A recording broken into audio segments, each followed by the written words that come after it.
오늘의 말씀은 마태복음 5장 7절 말씀입니다. 긍휼히 여기는 자는 복이 있나니 그들이 긍휼히 여김을 받을 것임이요. 아멘. 예수님께서 말씀하신 팔복을 계속 살펴보고 있는데, 오늘은 다섯 번째 시간, 긍휼히 여기는 자가 복이 있다라는 말씀을 살펴볼 건데, 우리에게 도전도 되지만 현실적으로 부담도 되는 말씀입니다. 왜냐하면 학교에서나 또는 세상에서 어릴 때부터 우리가 그렇게 살아야 된다라고 배웠죠. 어려운 사람들 잘 보살피고 또 이웃에게 자비를 베풀고 그렇게 살아야 된다. 그러나 현실이 그렇지 않습니다. 세상에 나와보면 학교에서 어릴 때 배운 건 다 잊혀질 만큼 마치 동물의 왕국에 나오는 한 장면처럼 사자가 먹이의 약점을 집요하게 물고 늘어지고 또 강자가 약자 위에 군림하는 그런 정글처럼 우리가 사는 세상이 꼭 그렇기 때문입니다. 오늘날만 그런 게 아니고 사실은 예수님이 계시던 그 시대에도 오늘 우리의 세상과 다를 바가 없는 약자는 계속 짓밟히던 그런 시대였습니다. 예수님은 특별히 그 직업이 목수였기 때문에 당시 하층민으로 분류가 되고, 그래서 인간적인 많은 서름을 수없이 당했습니다. 그런데 그런 예수님이 오히려 세상을 향해서 긍휼히 여겨야 복을 받는다라고 선언을 하셨습니다. 도대체 왜 그렇게 말씀하시고 그 말씀의 의미가 뭘까? 이런 세상에 과연 예수님이 말씀하는 팔복의 다섯 번째 주제, 긍휼히 여기는 자가 복이 있다라는 말씀이 얼마나 세상 사람들에게 와 닿을까? 그래서 하나님은 무슨 뜻으로 이런 말씀을 하셨는지 성경의 깊은 진리의 이야기로 함께 들어가 보도록 하겠습니다. 이 성경이 말하는 긍휼이라는 것은 우리 윤리적인 긍휼과 좀 다릅니다. 이건 어떤 걸 얘기하냐면, 상대가 무슨 일을 했는데 잘해서 상을 주고 못해서 벌을 주는 게 아니라 그거와 상관없이 그 사람에게 자비와 사랑을 베푸는 것이다. 그 근거가 바로 하나님이라는 거죠. 하나님은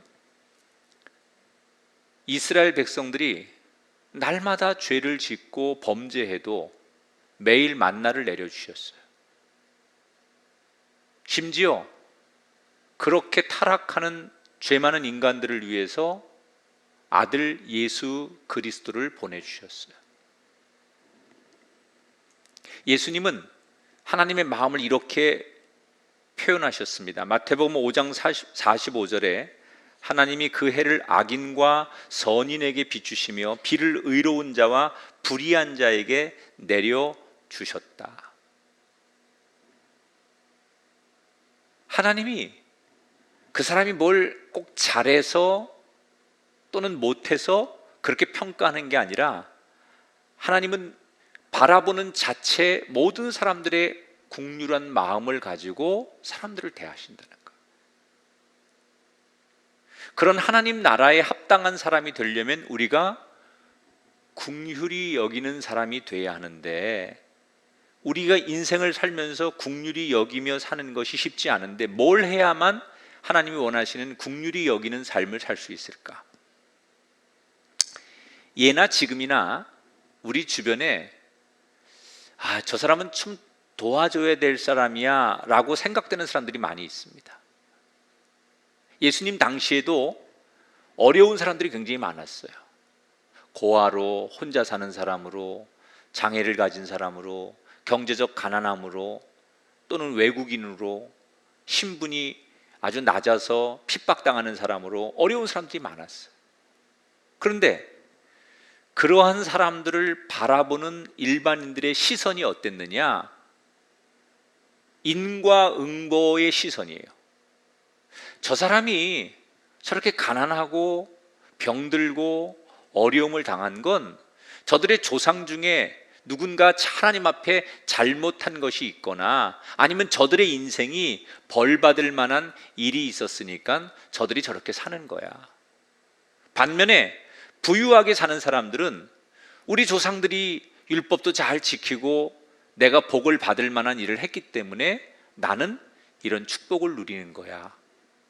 이런 생각을 가지고 사람들을 보는 거예요.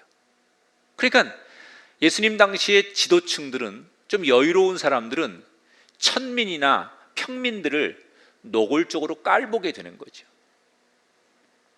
대표적인 사람들이 하나님의 말씀을 가장 공부도 많이 하고 그 말씀도 가장 많이 암송하는 바리새인들도 그랬어요. 자기들이 누리고 있는 부와 이 행복의 조건들은 뭔가 내가 받을 만한 자격이 되니까 누리고 받는 거야 라고 생각했다는 거죠. 근데 정말 그게 맞는 걸까? 하나님이 그게 옳다고 말씀하실까? 하나님이 이스라엘 백성들에게 세상 살면서 이런 법을 지키며 살아라 라고 주신 게 율법이죠. 그 율법의 레위기 19장에 보면 하나님이 이스라엘 백성들에게 이런 규정을 주십니다. 제가 새 번역으로 19장 34절을 읽어드릴 테니까 들어보세요. 너희와 함께 사는 그 외국인 나그네를 너희의 본토인처럼 여기고 그를 너희의 몸과 같이 사랑하여라. 너희도 이집트 땅에 살 때에는 외국인 나그네 신세였다. 내가 주 너의 하나님이다. 이스라엘 백성들에게 뭐라고 하나님 말씀하시느냐? 너희 나라에 와 있는 나그네들, 외국인들, 그 사람들 잘 대해줘라. 왜 그래야 되느냐? 너희들도 얼마 전까지 그렇게 외국에 포로로 끌려가서 나그네로 사람들에게 손가락질 받는 그런 사람들로 살고 있었는데 내가 너희를 불쌍히 긍휼히 여겨서 너희를 건져주지 않았느냐?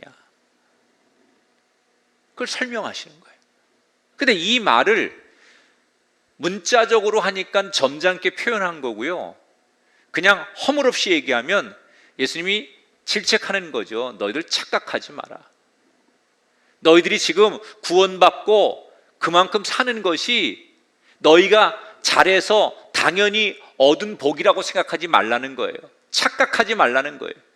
내가 너희들을 긍휼히 여겼기 때문에 너희들이 구원받고 그렇게 사는 거지, 너희들이 뭘 잘해서 받을 자격이 있어서 이렇게 사는 것이라고 착각하지 말라는 거예요.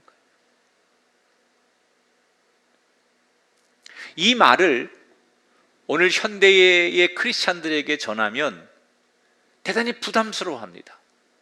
왜냐하면 우리는 하나님 말씀도 듣지만 세상의 상식을 기반으로 살기 때문에 그래요. 상식이라는 게 뭐죠? 우리가 살면서 만든 우리의 룰이에요.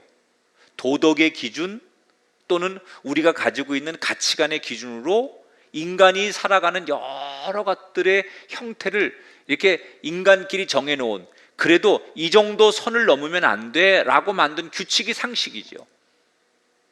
그러니까 상식적으로 보면 이 자본주의 세상에서 내 것을 남한테 양보하고 또 내가 분명히 힘이 있는데 강할 수 있는데 약한 사람한테 져주고, 이게 상식적으로는 말이 안 되거든요.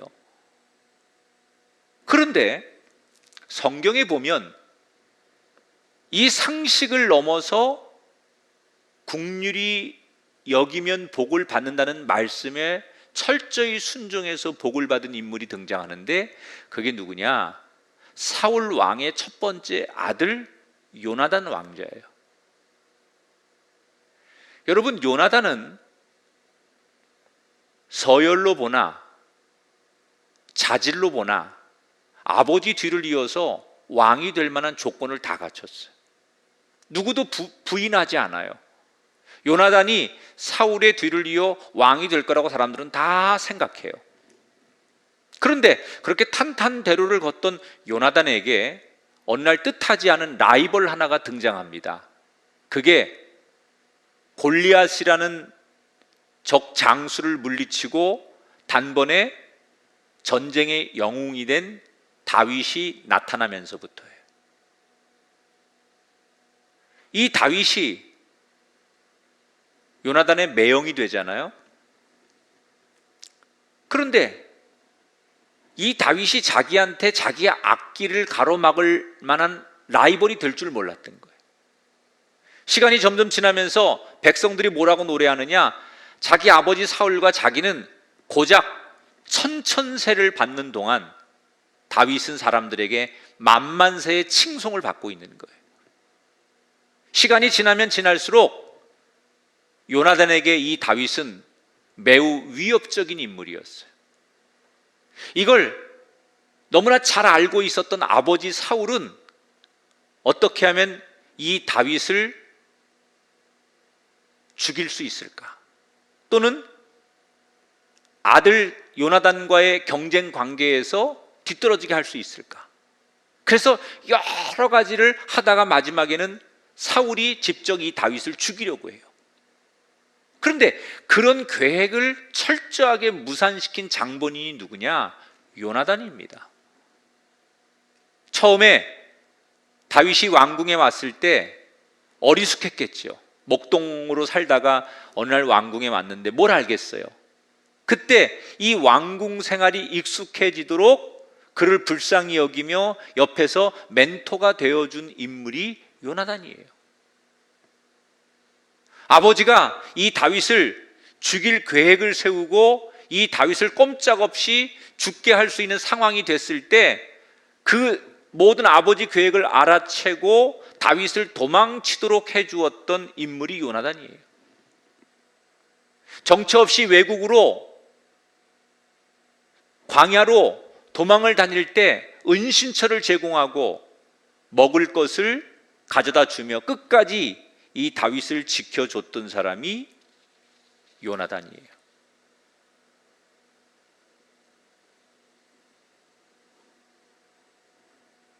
그러는 요나단에게 주변에서는 뭐라고 조언을 하느냐?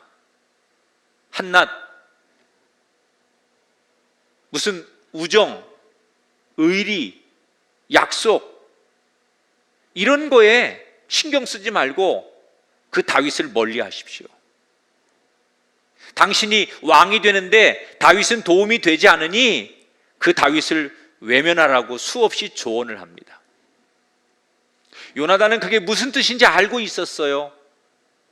자기를 위해서 그런 조언이 들려오는 걸 무슨 뜻인지 알고 있었지만 요나단은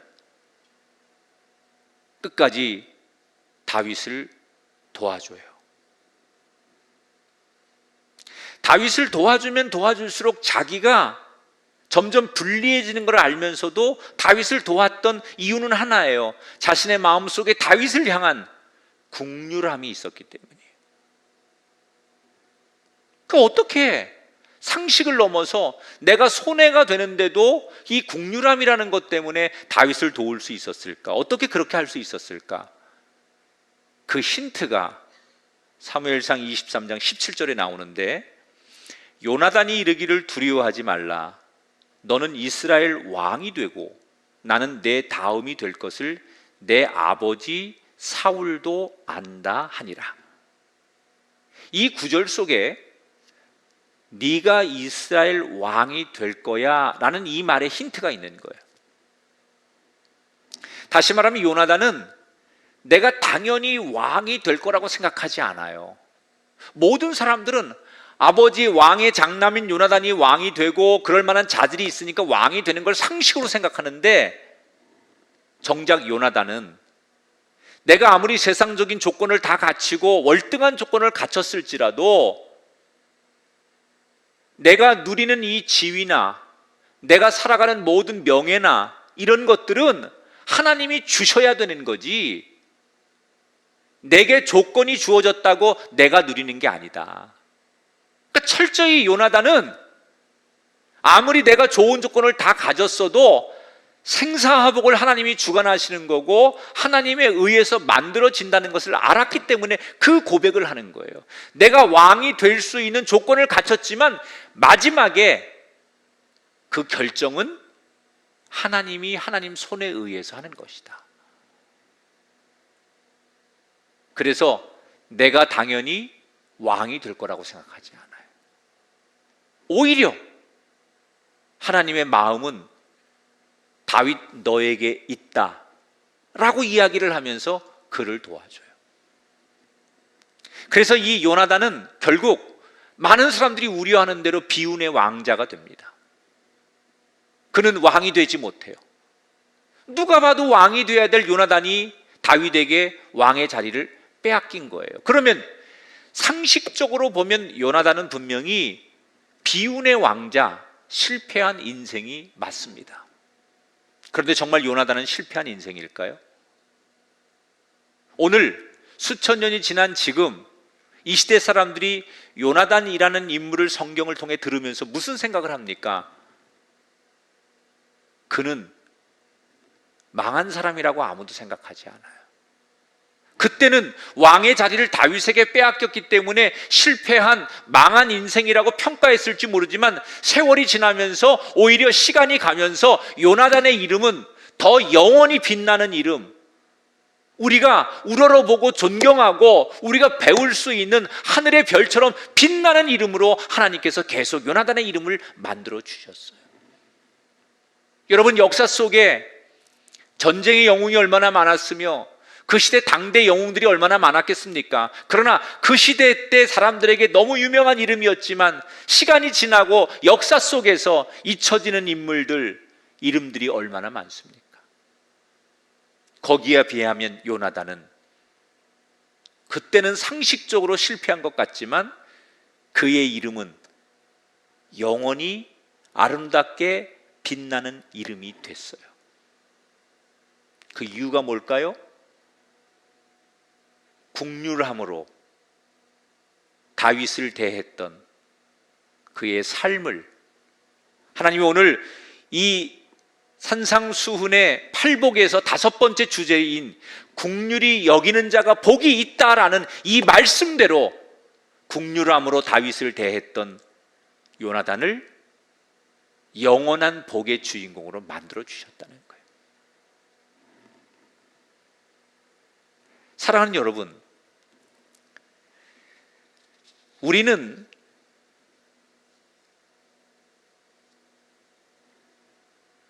내가 가지고 있는 것을 누구한테 나누는 걸 굉장히 어려워합니다.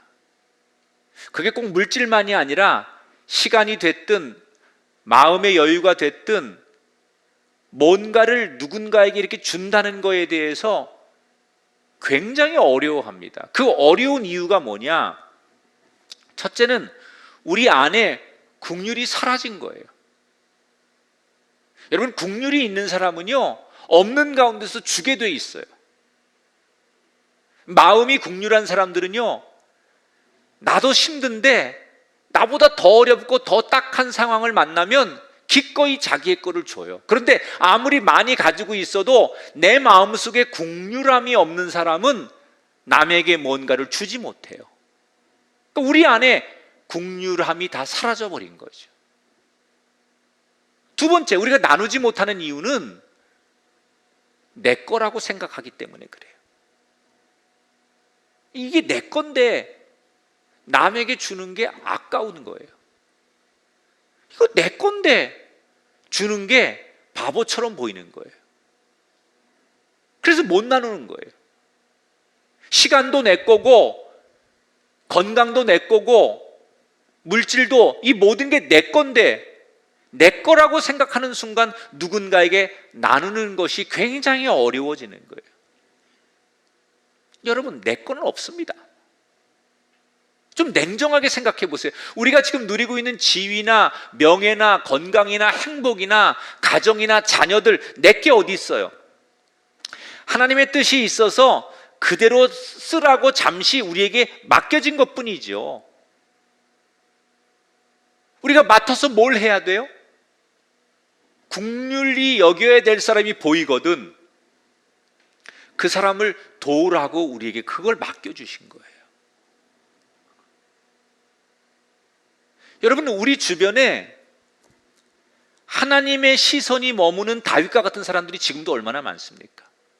정말 가게문을 열어놓긴 했지만 사는 게 사는 것이 아닌 소상공인들, 다 이런 사람들이 우리 시대에 지금 다윗과 같은 사람 아닙니까? 하나님의 시선이 머무는 사람들, 하나님의 마음이 거기 가 있는 사람들이 우리 주변에 숱하게 많이 있다는 거예요.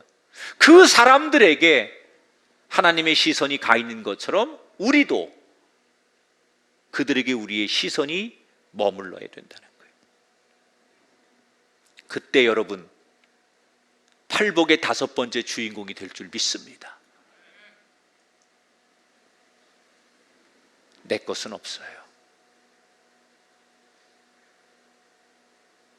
그러면 국률한 복의 주인공이 될 수 있다는 거예요. 근데 이 국률을 베푸는데 장애물이 있어요.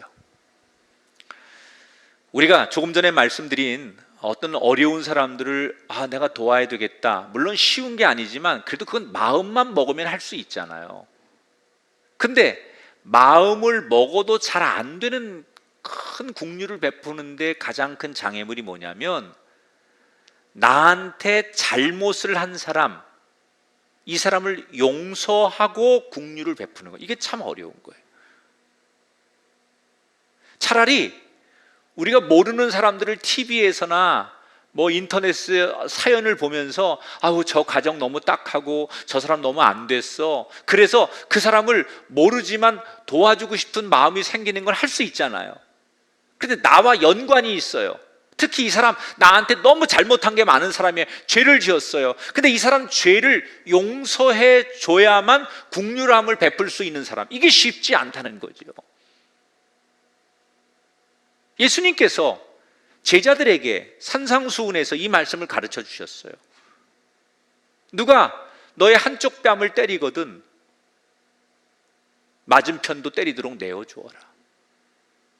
누가 너에게 속옷을 달라 하면 겉옷까지 주고, 누가 너에게 1.5km 정도 가라고 명하면 기꺼이 2배까지 가라. 너를 괴롭히고 너를 힘들게 하는 사람들에게 친절을 베풀고 용서하라는 거예요. 그러면서 예수님께서 마태복음 5장 44절 45절에 보면 제자들에게 결정타를 날리시죠. 너희 원수를 사랑하고 너희 박해하는 자를 위해서 기도하라. 이같이 한즉 하늘에 계신 너희 아버지가 될 것이다, 이렇게 말씀하셨어요. 자, 여러 예를 들면서 이쪽 뺨을 때리면 이쪽 뺨도 갖다 대고, 겉옷을 달라면 속옷까지 주고, 오리를 가자면 십리를 더 가주고, 그러면서 너희들의 원수를 사랑해라. 예수님 그렇게 가르쳤어요. 이때 제자들이 존경하는 선생님의 가르침을 배우려고 와서 이 말씀을 듣고 있지만, 아마도 성경에 나오지 않지만 제가 볼 때는 한숨을 푹 쉬면서 고개를 떨구고 이렇게 가로저면서 난 그렇게 못해요.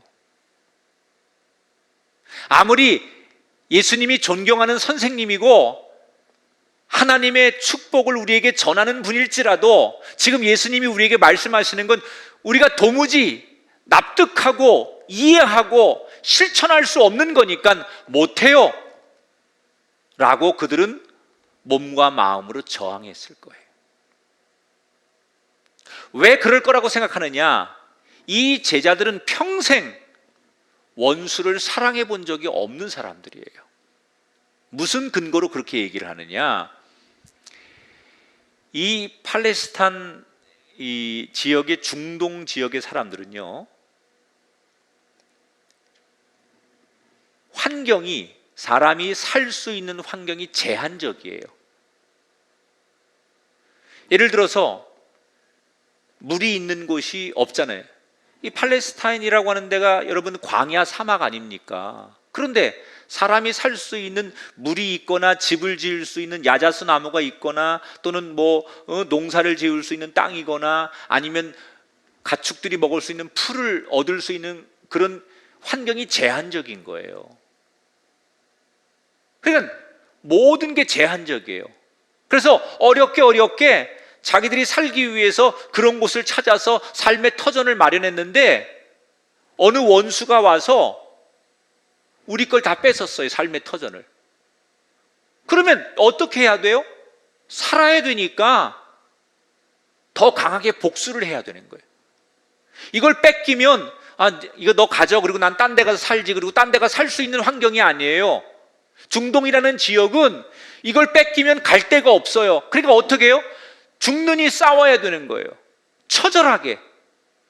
그래서 살기 위해 몸부림치기 위해서 상대가 공격을 해오면 더 잔인하게 복수를 하고 또 그러면 상대는 더 세게 부딪혀야 되는 거예요. 그게 중동 사람들의 문화였고 그게 제자들의 삶이었어요. 그래서 여러분, 이 중동의 문화가 뭐예요? 눈에는 눈, 이에는 이. 복수라는 게 당연했던 거예요.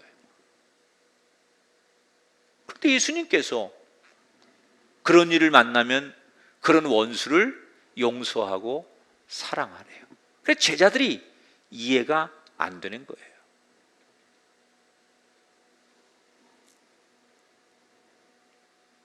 자, 예수님은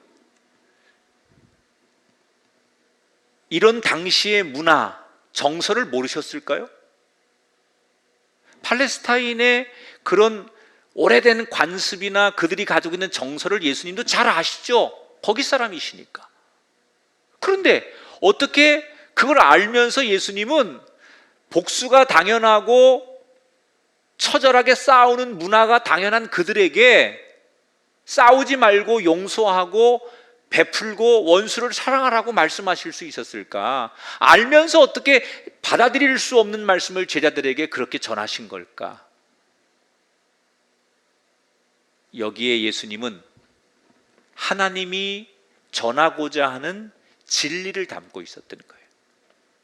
자, 세상에서 이기는 방법은 뭐예요? 복수하는 거예요. 만약에 싸웠어요. 그런데 상대가 나를 한 대 때렸어요. 그럼 내가 상대를 이기려면 더 세게 두 대를 때려서 상대가 일어나지 못하도록 해야 이기는 거예요. 내가 한 골을 먹으면 두 골을 넣으면 돼요. 전쟁에서 내가 죽지 않으려면 너를 죽이면 되는 거예요. 그래야 이기는 거예요. 이게 세상의 싸움이에요. 그래서 우리는 무슨 제도 아래, 법 아래, 경쟁이라는 것 아래 누군가를 죽여야만 성공하는 시대예요. 장사를 하든 우리가 직장 생활을 하든 사업을 하든 간에 다 경쟁해서 이겨야만 살잖아요. 그래야 승리자가 되고 그런 사람들이 영웅 대접을 받고 그런 사람들이 이긴 사람으로 인정을 받아요. 이게 세상의 싸움의 방식이에요. 그런데 하나님 나라의 싸움의 방식은 뭐냐? 누가 이기느냐? 긍휼히 여기는 자가 이긴다는 거예요.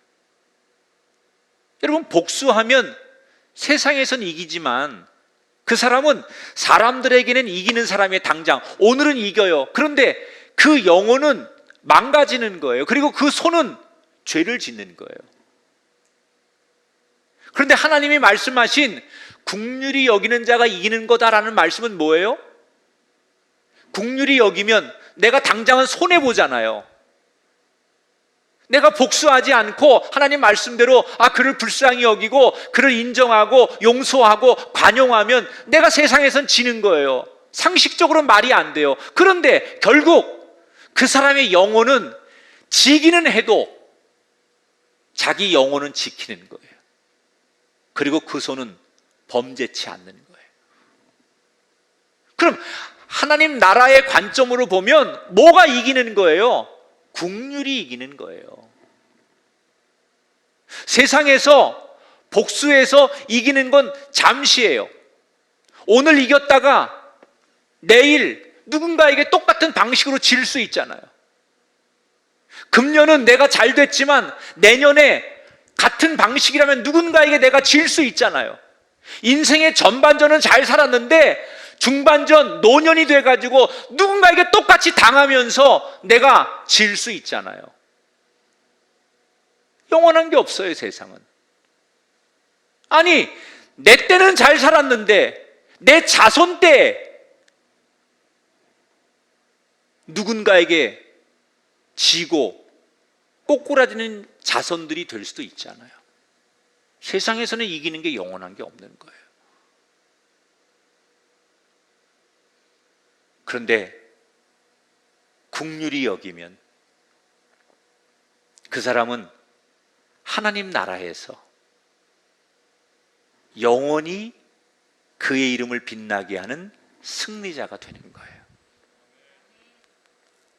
자, 여러분, 쉽게 동의를 못할 테니 제가 성경의 이야기 하나를 들려주고 이 이야기의 마무리를 좀 할게요. 성경에 복수 대신 긍휼함으로 하나님이 약속한 이 팔복의 5번째 복의 주인공이 된 사람이 있어요. 그게 열왕기하 6장에 나오는 엘리사 이야기예요. 열왕기하 6장에 보면 배경이 어떤 거냐면 당시에 북이스라엘이 있었는데 이 이스라엘은 아주 조그마한 나라고 그 주변에 아람이라는 큰 강대국 거대한 나라가 있었어요. 별것도 아닌 이스라엘을 자기들의 속국으로 만들고 싶었어요. 그런데 능력이 돼요. 경제력, 군사력, 땅의 영토, 인구 모든 게 이 아람과 이스라엘은 비교가 되지 않아요.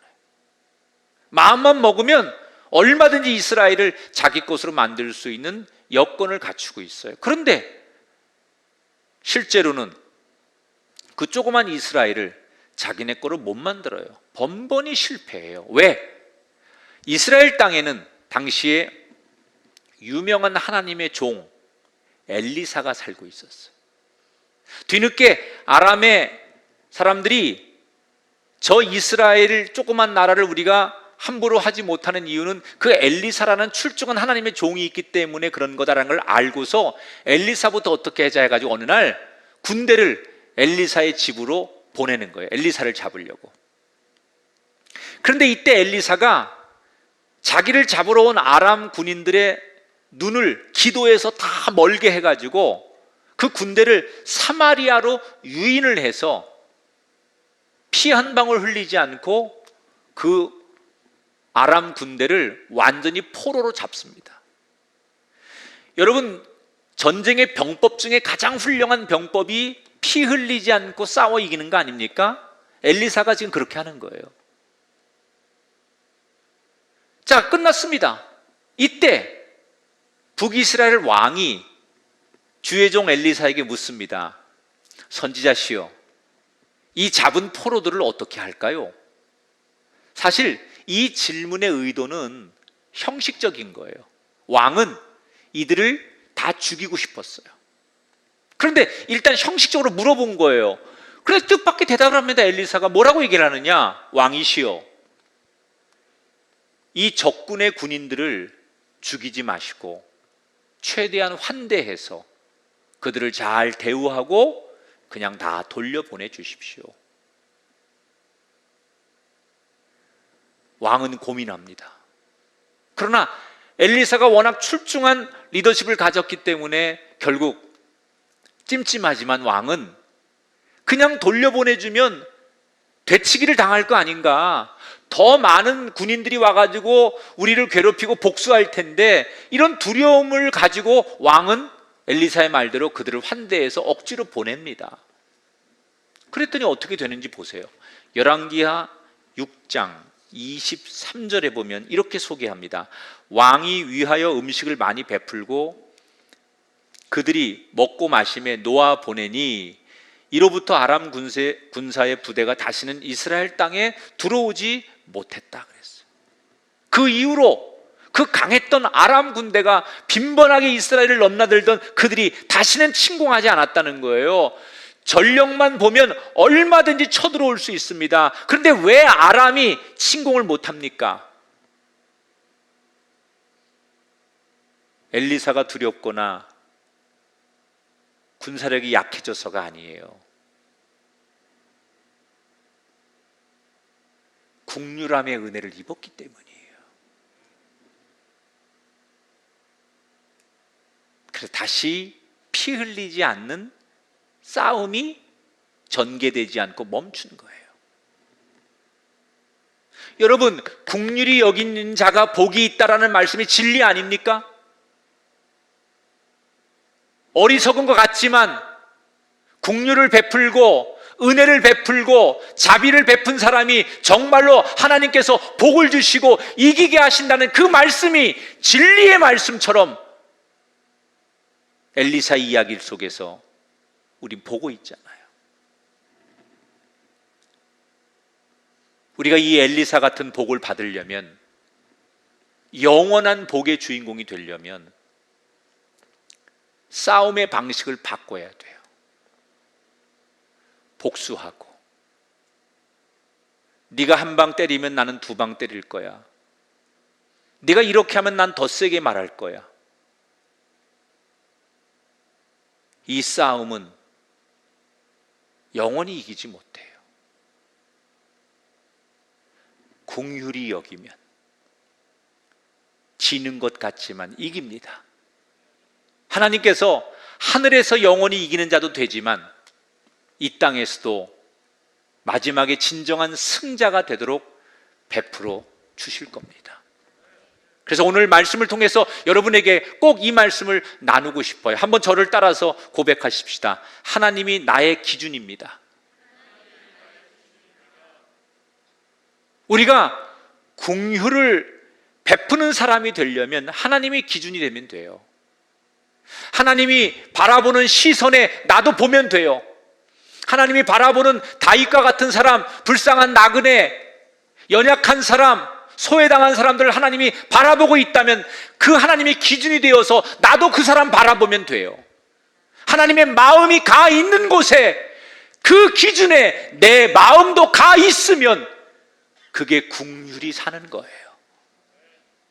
내가 기준이 되고 다른 사람이 기준이 되고 세상이 기준이 되니까 긍휼함의 복을 놓치는 거예요. 하나님이 기준이 되면 됩니다. 그 기준으로 오늘 팔복의 5번째, 긍휼히 여기는 자가 복을 받는 이 시대의 요나단이 되시고 엘리사의 민족이 되시기를 주님의 이름으로 축원합니다.